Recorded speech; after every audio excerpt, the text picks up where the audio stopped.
Contribution. Partout en Algérie les consommateurs s'alarment, le prix du kilogramme de poulet atteint des sommets. La cause, la flambée des prix du maïs et du soja sur le marché international suite aux achats massifs de la Chine qui tente de se prémunir contre d'éventuelles ruptures d'approvisionnement liées à la pandémie du Covid-19. Les éleveurs et les ménages à faible revenu se trouvent fortement impactés. Du côté des pouvoirs publics, les marges de manœuvre sont réduites en cette période de Irak et de chute des revenus pétroliers. Côté consommateur, le mythe d'une Algérie ancien grenier de Rome est tenace, et dans un pays à dominante désertique, chacun estime avoir droit au mode de consommation alimentaire européen. Ce modèle qui donne la part belle aux produits animaux aux dépens des protéines d'origine végétale. Alger, le poulet à 430 dinars le kilo sur les réseaux sociaux, fleurissent les photos de poulets trônant sur des balances avec l'affichage du prix correspondant. Du jamais vu. Comment voulez-vous que les pauvres s'en sortent, demande un consommateur sur la chaîne de télévision en Nahar. Le prix du kilo de poulet correspond à 43 baguettes de pain. De leur côté, les éleveurs déclarent travailler à perte. Le prix du soja a atteint 5 700 dinars le quintal contre 2 600 dinars en octobre dernier. Quant au maïs, il a atteint 11 500 dinars le quintal après avoir été à 4 800 dinars. L'interprofession réclame pour sa part la suppression de la TVA sur le maïs et le soja. Autant mettre un emplâtre sur une jambe de bois. À cette hausse du post-alimentation, il faut ajouter les effets de la crise du Covid-19. De nombreux éleveurs ont temporairement gelé leur activité de crainte de ne pouvoir vendre leur production, comme l'an passé lors des restrictions à la circulation des marchandises entre régions. Une consommation de viande qui a triplé en 50 ans au sortir des années 60, face au phénomène chronique de sous-nutrition touchant la population. Les conseillers économiques soufflent à l'oreille du président Boumedienne une solution miracle, développer l'élevage industriel des volailles. Avantage, une totale indépendance vis-à-vis des aléas climatiques puisque les animaux sont élevés dans d'immenses hangars. Pour nourrir les volatiles, il suffirait de leur donner un mélange de maïs et de soja. Le succès est immédiat. Outre le progressif développement de l'élevage du mouton, œufs et viande de poulet commencent à inonder le marché local. Comme l'indique l'économiste Omar Bessou, les calories consommées par habitant et par jour ont plus que doublé entre les périodes 1963-1967 et la période 2009-2013.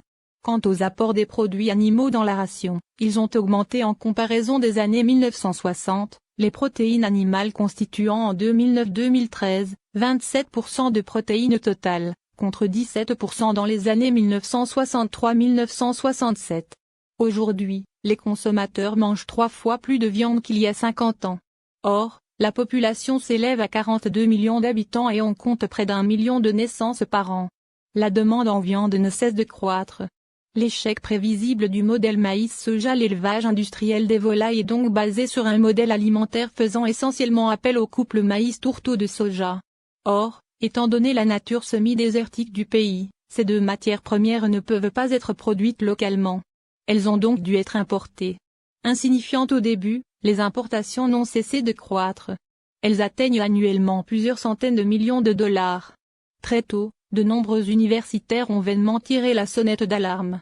Ils ont dénoncé l'utilisation exclusive du couple maïs-soja et ont proposé la mobilisation d'autres ressources locales, orge, triticale, féverol et sous-produits des industries agroalimentaires. Mais jusque-là, l'aisance financière liée à la rente pétrolière a permis de reporter au lendemain les ajustements nécessaires. Il faut également compter avec l'arrivée sur le marché de la fabrication de l'aliment de volaille de puissants groupes privés installés sur le marché lucratif de l'importation.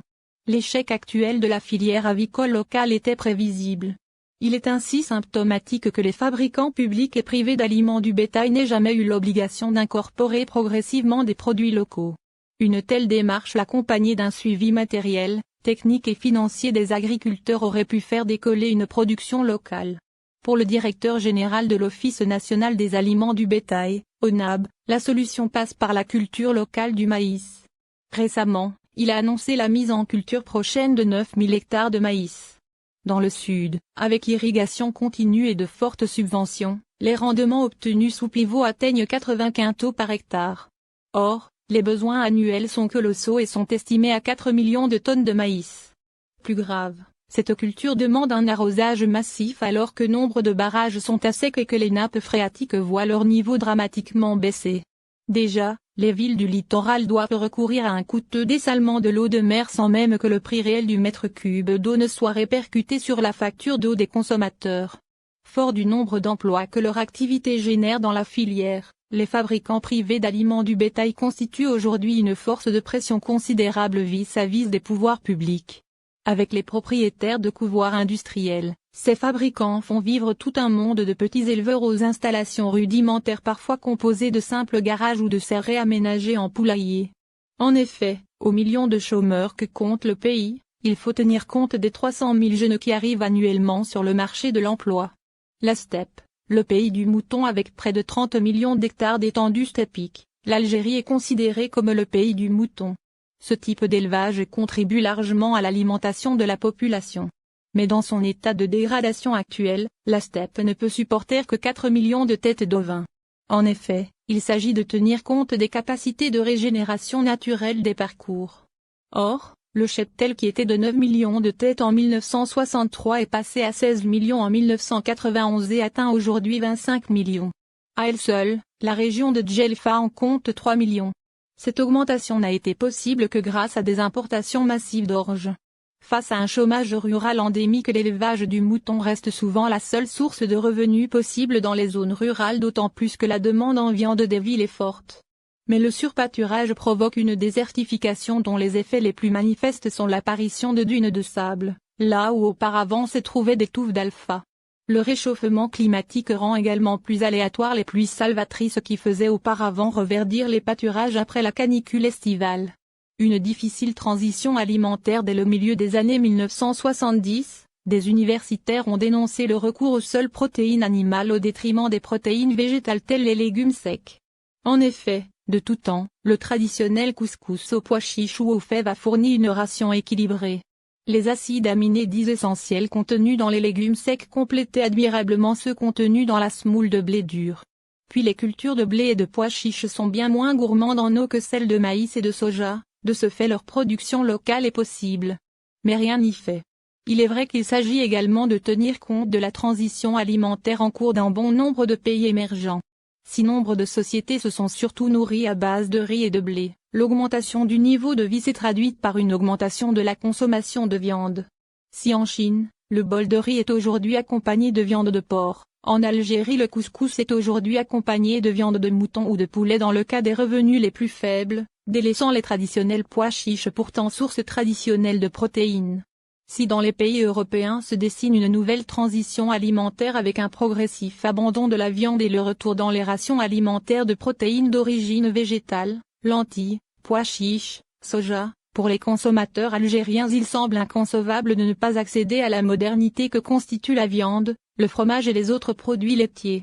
Assurer des substituts protéiques aux consommateurs parallèlement aux tentatives de sauvetage de la filière. L'alternative pourrait être d'offrir aux consommateurs locaux une ration alimentaire contenant une part plus importante de protéines végétales. Pour le budget de l'État, il serait plus intéressant de diriger les cargaisons de tourteaux de soja accostant au port d'Alger, vers des usines de produits alimentaires que de les destiner aux élevages de volailles. En effet, les décideurs ont oublié que les estomacs humains peuvent consommer du soja. Il suffit pour cela d'aller faire un tour en Asie. Mais le problème est que l'industrie agroalimentaire locale et les consommateurs n'y ont pas été préparés. Pourtant, il serait possible d'inclure du soja texturé dans la charcuterie à la locale, merguez, kosher, tripes. Mais également dans différents plats cuisinés ou aliments simples, pâtes alimentaires, biscuits et même produits laitiers tels que lait, fromage, yaourt, crème dessert dont raffolent les consommateurs locaux. Outre le soja, il est également possible d'utiliser des extraits de protéines provenant de pois chiches ou de pois jaunes comme le proposent respectivement la Star UPI Novopro ou la société Rocket qui mise sur la food tech. Ces entreprises misent sur le cracking et ont déposé des brevets concernant les procédés permettant de séparer par voie sèche ou humide l'amidon des protéines de la graine. Aujourd'hui, la société Rocket exploite des milliers d'hectares de pois jaunes en France et au Canada. Cette société est spécialisée dans l'extraction de l'amidon des pommes de terre de fécule. Afin de compléter cette activité saisonnière, Rocket développe un procédé pour isoler par voie humide les protéines du pois de l'amidon contenu dans la graine. Aujourd'hui cette entreprise met sur le marché des concentrés de protéines végétales utilisés dans les industries agroalimentaires. Avec une presse extrudeuse et des extraits de protéines, il est aujourd'hui possible de produire des substituts végétaux de viande dont du blanc de poulet, notamment utilisé afin de produire des nuggets. De son côté, la société française Les Graineurs, ex-Nutrina, met au point des farines de graines de blé dur et légumineuses germées. Une germination de 48 à 72 heures permet en effet une meilleure digestibilité des protéines de ces graines. C'est l'ancien rugbyman français, Laurence Panguereau qui est le premier à avoir investi dans cette voie. Il aime à dire que 100 grammes des pâtes alimentaires qui sortent de ses ateliers contiennent autant de protéines que 100 grammes de viande. La Foodtech connue du ministre délégué aux start-up mais investisseurs, décideurs et universitaires ont-ils seulement entendu parler de Foodtech ou simplement ont-ils eu l'idée de feuilleter les revues spécialisées de l'industrie agroalimentaire? Pour réduire le niveau des importations, les décideurs seraient bien inspirés de laisser entrer et mettre en kiosque les titres de la presse spécialisée telle l'usine nouvelle, l'ESA. Mais dans un pays où n'existe ni tradition d'un syndicalisme agricole indépendant ou ni tradition d'une participation, même minime, des agriculteurs à la gestion des budgets, le centralisme administratif reste très prégnant. Alors que dans un pays à dominante désertique, les pouvoirs publics s'échinent à nourrir des animaux avec du maïs, soja, orge et du son, ne faudrait-il pas penser à utiliser ces matières nobles dans l'alimentation humaine sans les faire passer auparavant par le tube digestif des animaux? Un espoir. En février dernier, Yacine El Madi Walid, le jeune ministre délégué chargé des start-up a pris l'initiative d'une réunion avec les ministres de l'Agriculture et celui de la Pêche. Il a évoqué un dossier jusque-là jamais abordé, celui de la Foodtech.